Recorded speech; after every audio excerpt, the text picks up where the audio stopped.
भारतीय राज्यघटनेचे शिल्पकार डॉक्टर बाबासाहेब आंबेडकर यांच्या संघर्षमय जीवनात खंबीरपणे साथ देणाऱ्या त्यागमूर्ती माता रमाई भीमराव आंबेडकर यांच्या जयंतीनिमित्त सोलापूर शहर काँग्रेस कमिटीच्या वतीने काँग्रेस भवन सोलापूर येथे त्यांच्या प्रतिमेस पुष्पहार अर्पण करून भावपूर्ण अभिवादन करण्यात आले।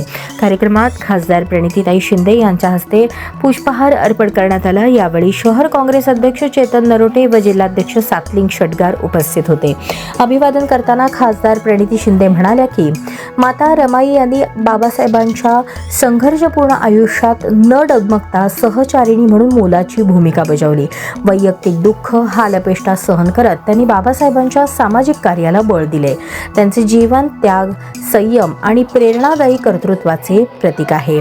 यावेळी माजी महापौर संजय हेमगड्डी, नगरसेवक नरसिंह आसादे, माजी नगरसेवक प्रवीणदादा निकाळजे यांच्यासह शहर व जिल्हा काँग्रेसचे पदाधिकारी, महिला आघाडी, सेवादल, मीडिया सेलचे पदाधिकारी व कार्यकर्ते मोठ्या संख्येने उपस्थित होते।